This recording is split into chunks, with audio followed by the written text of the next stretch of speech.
Let's two, go. one. Game time. Welcome back, everyone, to another episode of Beyond the Headset. I'm your co-host Rick. This is I'm your co-host Jones. hell yeah. We're just going to be talking about VR, AR, AI, Web3, whatever, future tech, and we're gonna just get right into it this week because we know you guys missed us. Yeah, right into it. We got some juicy things here, some juicy segments. So stay tuned. Do you want to kick us off? Yeah, let's start. The big story this week: the VR community has been in absolute upheaval recently over some news out of Meta. So there's this game called Echo VR, which is Okay. a pretty popular VR sports game, but it's really cool. It's zero gravity, and you use your arms to like push around the arena, and you have like a disc, and you try and throw it in the other person's goal. And I don't know, it's very futuristic. It's cool. There's been actual esports tournaments for it. Wow. Meta bought the company Ready at Dawn for I think about 10 million or so. Don't quote me on that, but And that's the company that makes this. yeah, they make the company, Gotcha. or they made Echo VR. They're known for their Lone Echo games. They're these really popular single player story games that are really good Cool. games. That seems like a pretty low buy price. Am I wrong about that? I mean, if there's a lot of traction Well, on that game. It's been out for a while, and I don't know. I think you can buy some of these. They're still smaller studios. You can probably buy them for. Gotcha. It's possible I'm getting the number wrong too, but I don't know. That doesn't seem like too shocking of a price to me. But the big news is that Meta has announced they are killing off Echo VR, which is wild because it's one of the most played multiplayer games on the Quest App Store. It has a pretty intensely dedicated community. It's their only multiplayer game that they own that has like a serious esports community involved. I don't know if that esports community has dwindled a little bit recently, but the game only officially launched in 2020. It was out before then, but I think they called it 1.0 once it launched in 2020. So it's a young game. It has tens of thousands of active players, and in August you will never be able to play it again, which is absolutely insane. These things happen in the gaming industry. Multiplayer games, there's costs to keeping servers up and maintaining the game, but you usually hear about it with like an MMO, which are really cost-intensive games that are like 15 years old and no one plays anymore, or not enough people play, or a company goes out of business. So Meta killing off a pretty big IP, it's an insane decision, and there's a lot of takes from within the industry on all sides. Yeah, that's crazy. Did they release any kind of press release or anything, or it's all kind of speculative takes? So no, there was at first the company just said they were shifting their resources to focus on other projects. It was a joint decision with Meta and Ready at Dawn, but obviously there was a massive backlash to this. Everyone's calling Meta stupid for doing this. It's a pretty inexplicable move that just creates so much ill will towards them, especially in the gaming side of things. And essentially Bosworth, Boz is the CTO currently of Meta, and Gotcha. he took over. John Carmack wasn't the CTO of Meta. He was like consulting CTO and CTO for a while of Oculus. He joined in really early on.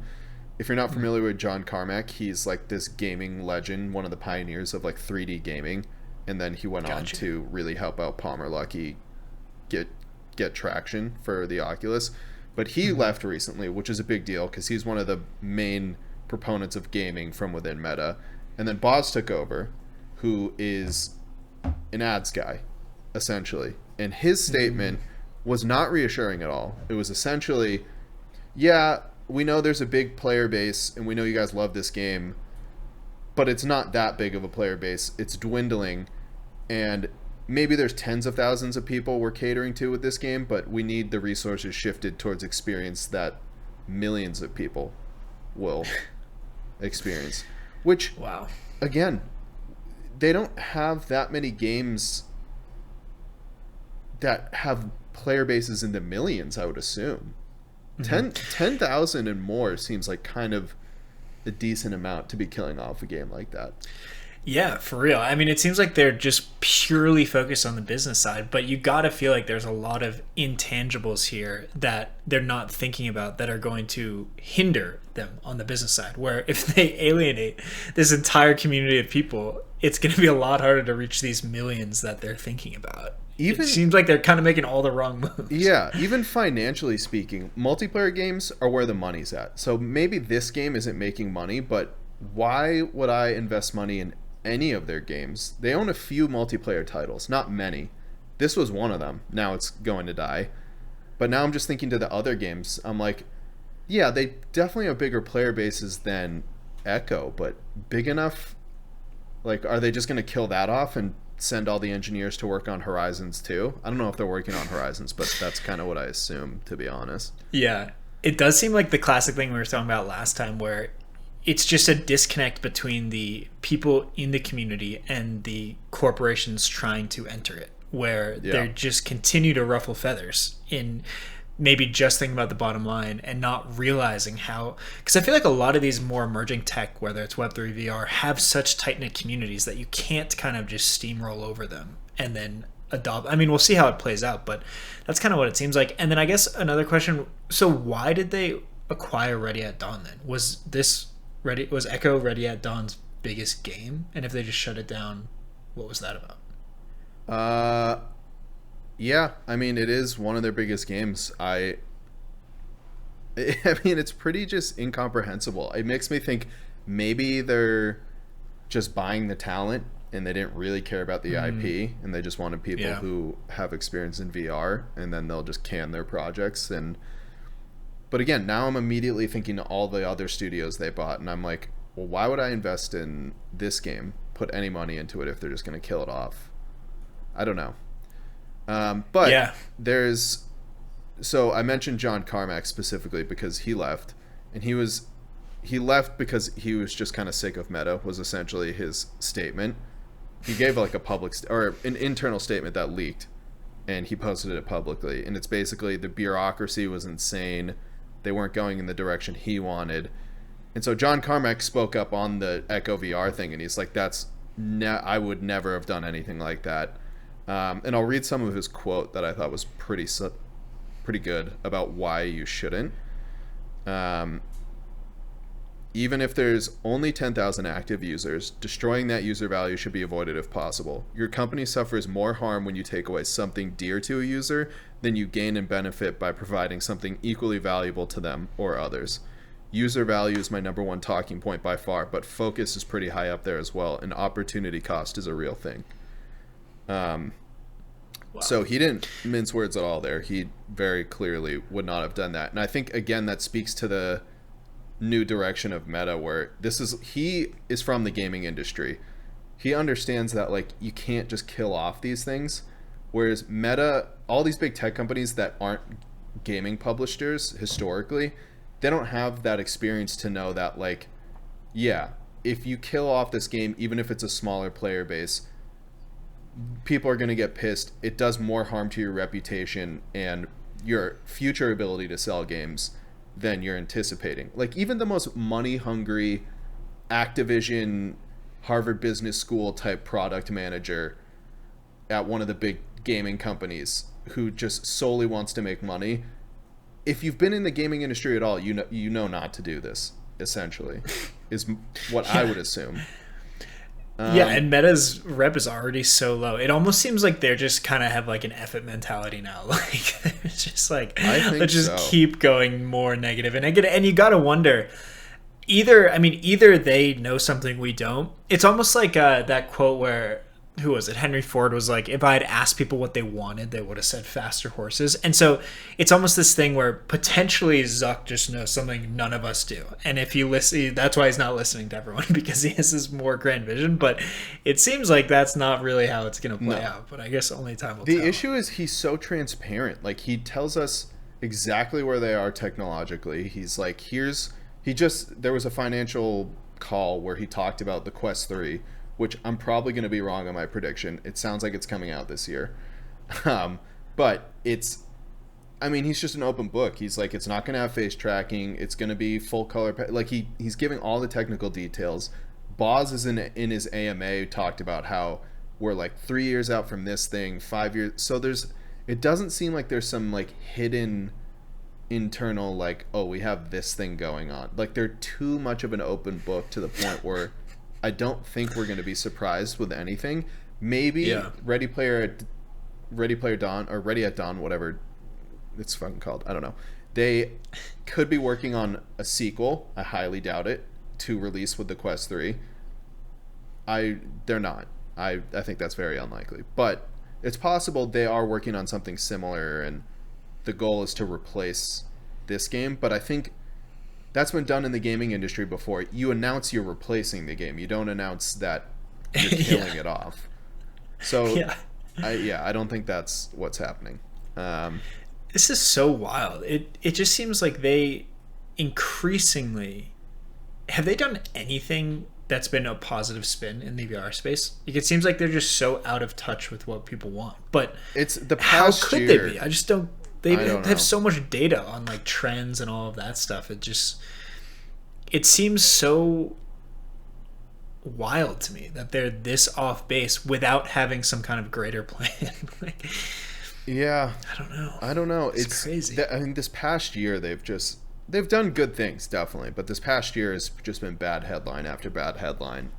And I do think, to the data point, I think there isn't really as much data as you would think. Like, they have good data about like user metrics in their games and that sort of thing, but like I do, to give some of these companies some slack, it's tough.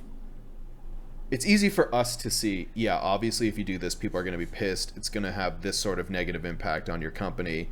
But it's because we're so invested in the space. And I think there's a lot of people in Web3, in VR and AR, in AI, who are kind of like love the space but aren't a part of it. And I think that's a lot of what these companies have, is a lot of people who don't participate in the community. They don't even necessarily have the technical skills in the space, but they're still an evangelist for XYZ product. And I think that's 100%. I kind of think about when all those celebrities were like showing off their Bored Apes and stuff, and I'm like, they're definitely not a part of the community.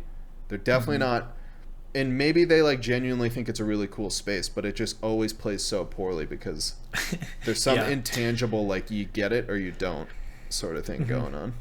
Yeah, it seems also, I mean, one of the big narratives in Web3 obviously is how can we onboard more mainstream people? And I mean, potentially that's what Zuck's kind of thinking here too, is like, even though this is such a core community of diehards, I'm okay with alienating them for the bigger picture, which is all of the millions of people who aren't in this space right now. But I mean, it does just seem like there's a better balance that you could strike with that. Yeah. And I mean, John Carmack in his post, he literally was like, I won't give actual quotes, but he's like, here are 3 ways in which you could keep this alive and not suffer the consequences. His first one was literally just have one employee make sure the game is still running. And he's like, I hated how much waste there was there. This is not waste by comparison to what a lot of people at Meta are doing, according to John Carmack. He's like, just throw literally one developer to keep the servers alive. You don't have to update it anymore. You don't have to do XYZ. People won't be that mad because they can still play it. It's not going to get updates, and it sucks. But like, I don't know. It's more palatable than like this world, because there's an intense community there too that just dies when this game dies. Like all these friends made, all these memories. It's like a emotional connection for a lot of people that they just kind of kill off. What do you think happens there? Are there other games that are similar? Like, no. Yeah. What happens there? Because I guess if you think about something like Halo, I feel like that kind of phased out a little bit over editions. But if Halo 3, in the midst of it all, just stopped being a thing, that would be devastating, dude. Like, what would we have done? I don't even know. It would have been very sad. There was I saw a video about they killed off Halo 3 support for Xbox 360. There's a remastered version of the game that you can play now that people still play a ton. but they ended support for the Xbox 360 servers, and there was like this big emotional video about everyone playing for the last time. They're all in a lobby talking, and then the game cuts out, and I was like, oh, this like, it sounds dumb, but that's just, I like, no, it's emotional. That kind of like, yeah.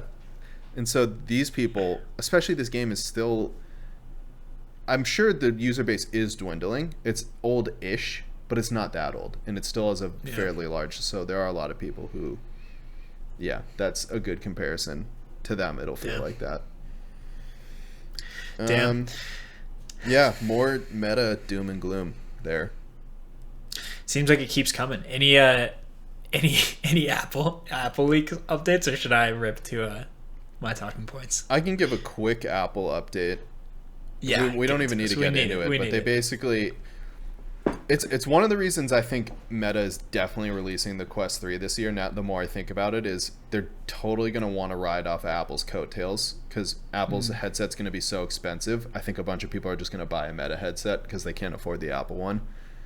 But the Apple one, there are more leaks about software. They're building a bunch of platforms so that you can build AR apps without any sort of code. So you just hop in the headset, and they will have some sort of platform to make it really, really easy to build apps, which I think is pretty crucial, because they're going to need to scale up the app economy very rapidly to prove that this thing is actually interesting. Because that's the biggest problem, is Meta's doing so bad at demonstrating why you should get a headset like the one they have. And I think Apple will do a much better job, but it seems like they're trying to set it up so that, I mean, it's kind of like the original iPhone App Store. A lot of the success of the iPhone, I mean, it innovated on a ton of really cool things, but the big thing was the App Store and all these other outside developers making interesting experiences. So totally. Yeah, I was actually watching a video last night. I think it was a quote from Bill Gates. He was basically saying, like, you haven't really created a true platform. Everyone likes to say platform. You haven't created a true platform until the value of the ecosystem that exists on that platform is greater than the platform itself. And it feels like that's like the App Store, that's like this headset, etc. So yeah, totally agree. That seems like that's pretty major. I mean, hopping on kind of the no code movement here in AR. Very cool. Yeah. No, very cool. I think from everything I've heard, it sounds like they're making all the right calls. It's going to be called like the Reality Pro. They're going to basically reiterate that this is for professional users. It's not, which was another concern, was that they need to have the like marketing right on this one and not try and convince people that everyone should buy a $3,000 thing. I don't know. Totally. Yeah, if there's one thing I have faith on with Apple, it's the marketing side of things. I feel like they always crush that. So hopefully, fingers crossed. Yeah, they're too intense and careful about the branding of these things that Meta is just so careless with the way that they, like, Zuckerberg will post these tweets, like a picture from inside Horizons, and it looks awful, and it's like, Apple doesn't do that kind of thing. Like, they're not letting Federini or whatever that guy's name just post random pictures from inside awful looking demos of the software. Yeah, which is kind of funny, because I mean, you'd almost think that would be a more beneficial thing, like being part of the community, building in public, like, you know, having people be a part of it. But it just, again, they're just backfired. They're so not hard. Part of the community, so when they just drop in to say it just hello, feels weird.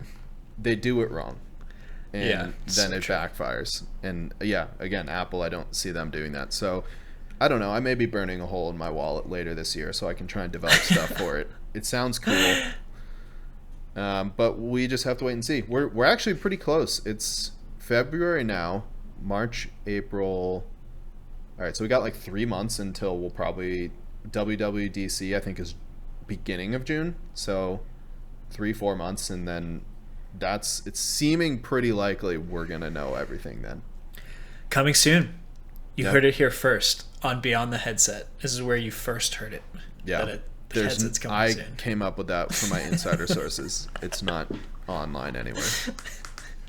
Very exciting. Very exciting. All right, let me You're up. So I don't have a ton of news to share this week, but there's a conversation topic that's been pretty forefront of Web3 for a while, and I don't know if we've talked about it yet, so I'm going to bring it up.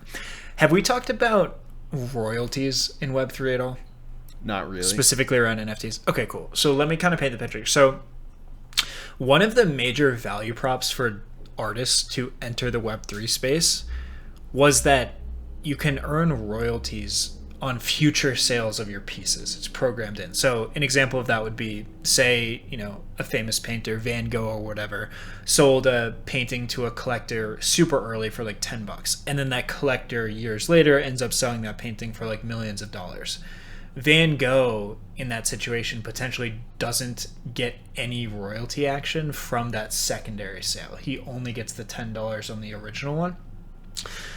The cool thing about NFTs was that it's actually programmed in where you can set your creator royalty. So when I mint a digital image, say, and you collect it, I could have in that image that there's a 5% royalty on any future sales. So then whenever you sell it, say it's the same situation, you buy it for $10 to start, and then way down the line, you sell for $1 million. I, as a creator, get that 5% royalty on any future sales, which is super cool because it allows you to continuously attribute value for your work as you grow, as people sell. So that was a huge thing. People were talking about that a ton as one of the key value props. Then, fairly recently, and so there was this narrative that like that was a thing that was programmed in. You could program it into smart contracts. Then fairly recently, like a few months ago, people started realizing that it's not actually done at the smart contract level, which was this whole, it kind of blew my mind because this was something I was telling people like, yo, this is one of the coolest things, but it's actually enforced by marketplaces. So say I do like an over-the-counter sale to you for my digital work or whatever, it's actually not automatically given that 5% royalty back to me. It's just through a marketplace like OpenSea, where if you buy it through OpenSea, through a market like that, OpenSea is actually the one that enforces that, which was fascinating. It kind of was like, holy shit.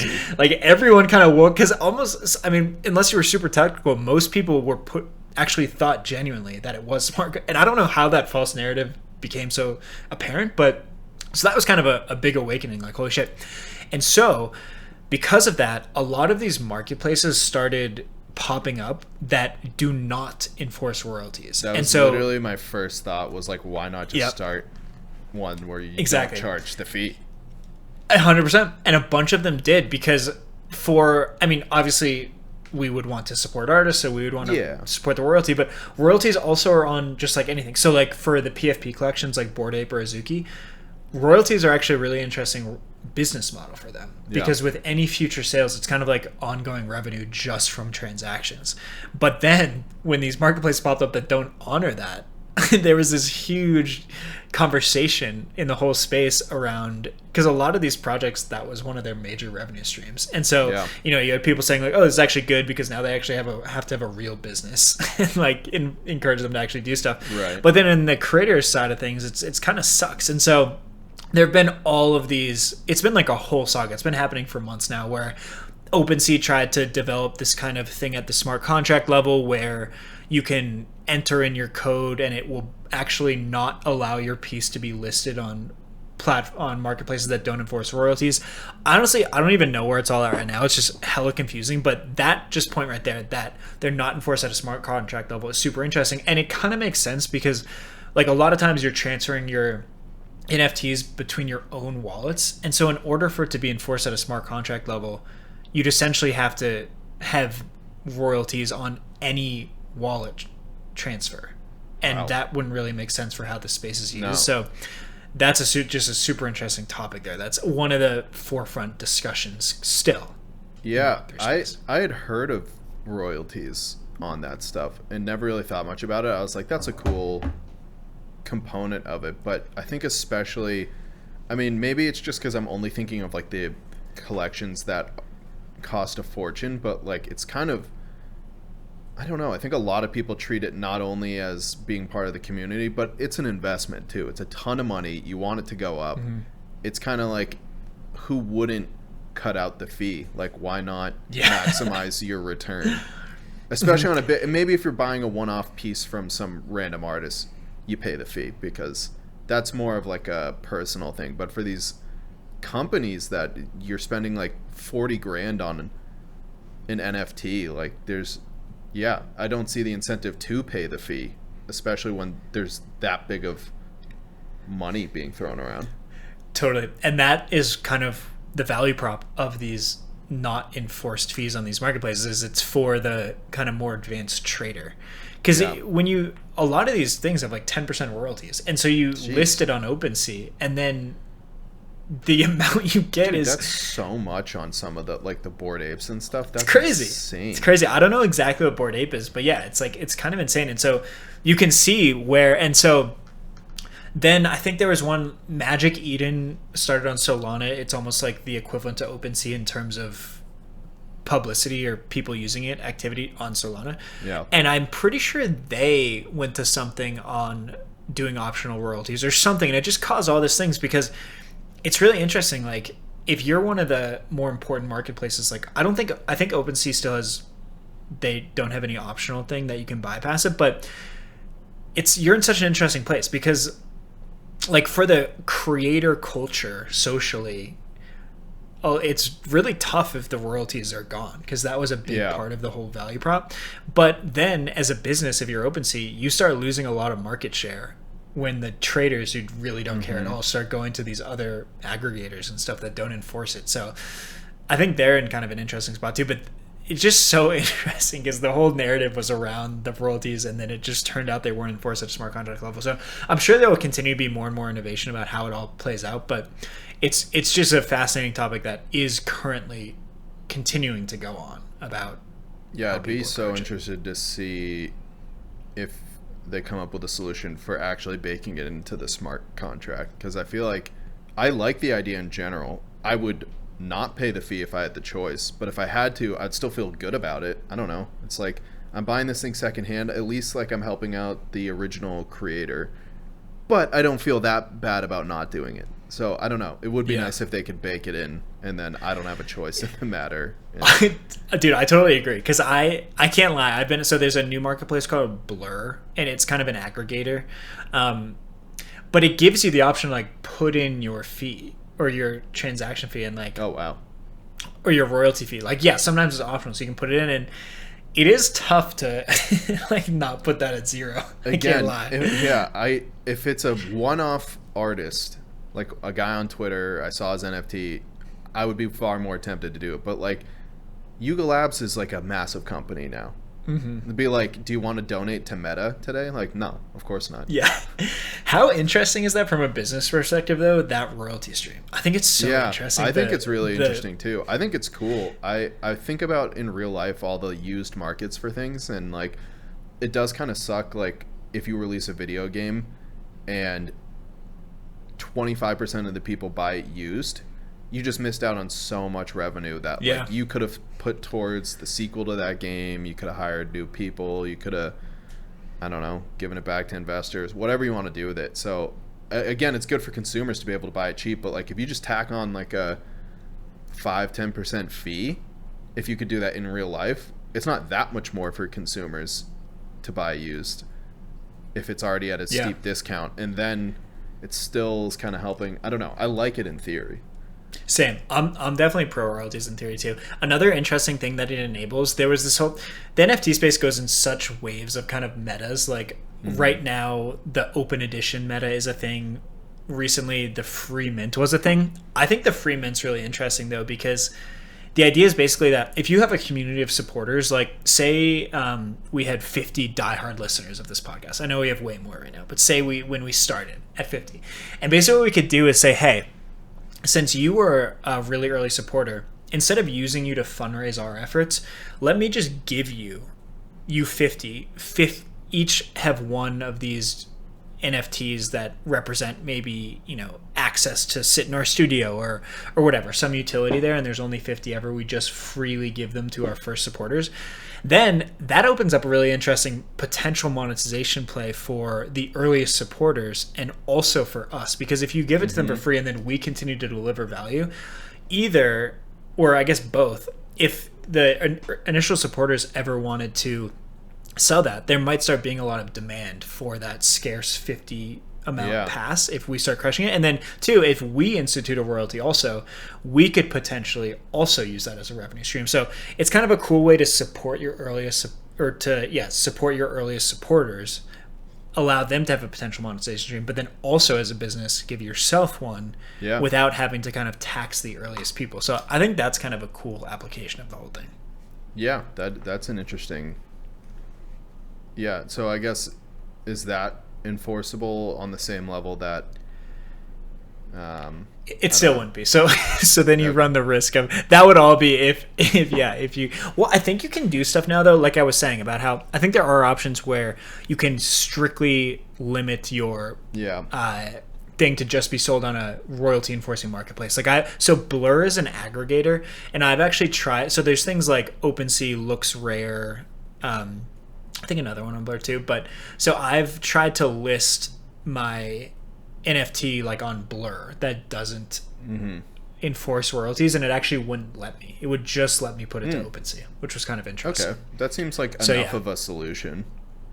Yeah, there's a ton of stuff though, like backlash around the whole OpenSea thing. I don't know. There's a ton of debate about the whole thing, but it is important to discuss. So now that you know, and for anyone listening, that I'm sure you'll see that again. That's kind of an ongoing conversation topic. So I guess in addition to that, I have one more little tidbit I thought was cool. Unless you have anything that you want to. Discuss. I also have one more little tidbit, but it's less important. Okay, cool. Do you want to just rip yours and then I'll do mine next? Mine's also not sure. Take like 2 seconds. ChatGPT.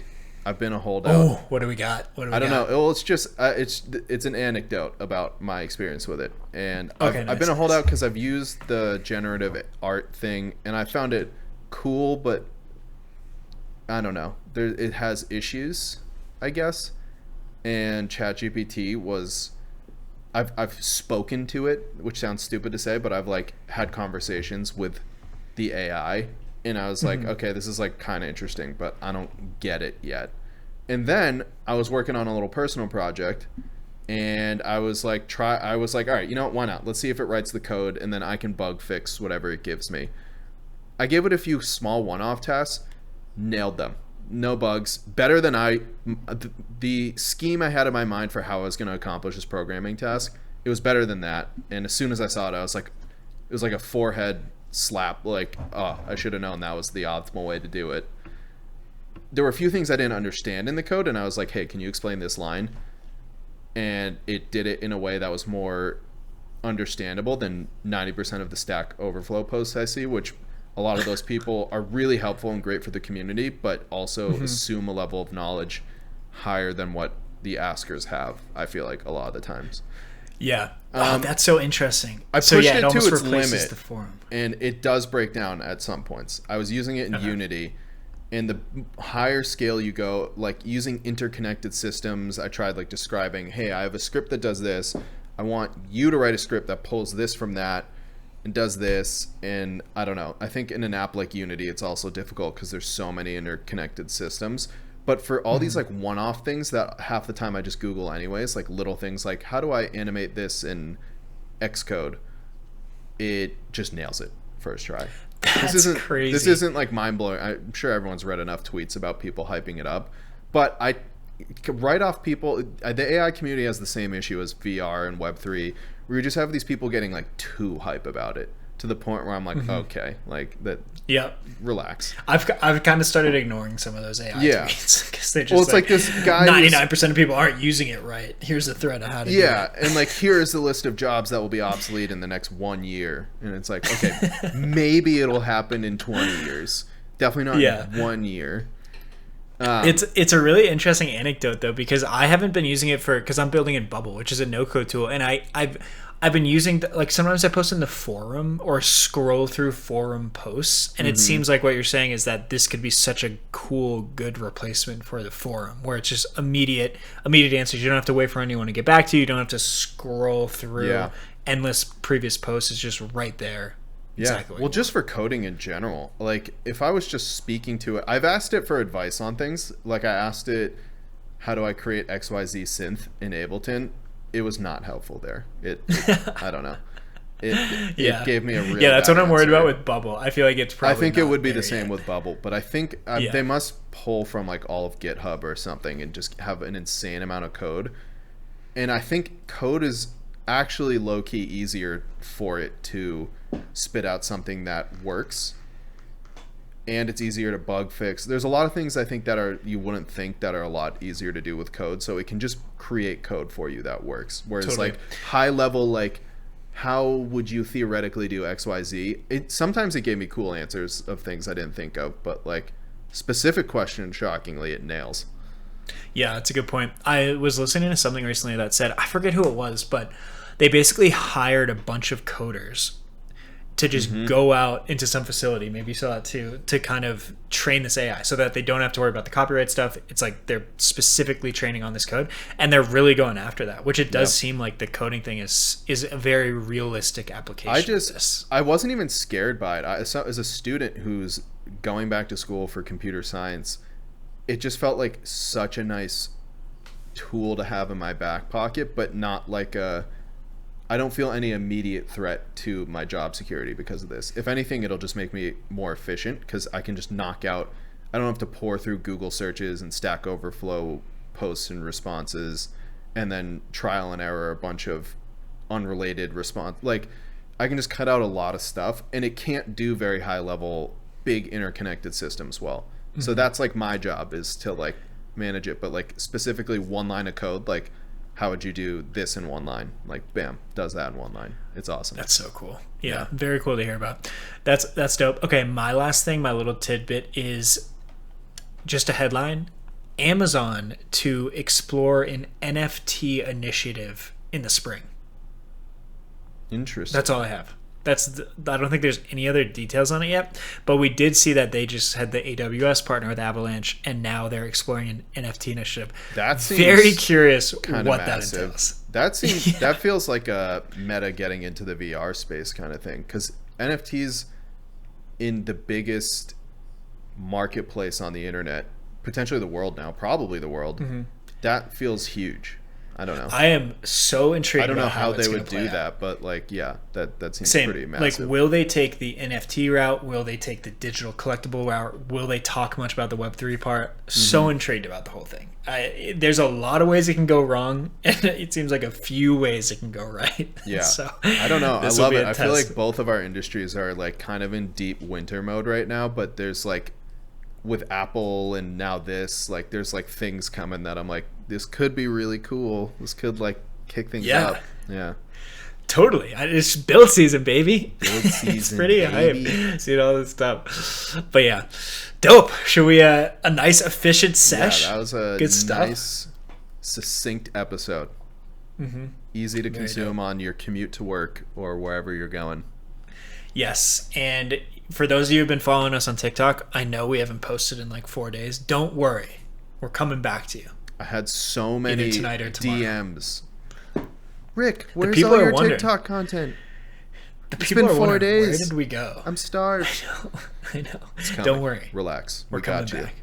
We're coming back. Nice. Thanks for tuning in. Yeah. Catch you next week. Peace, everyone. Peace.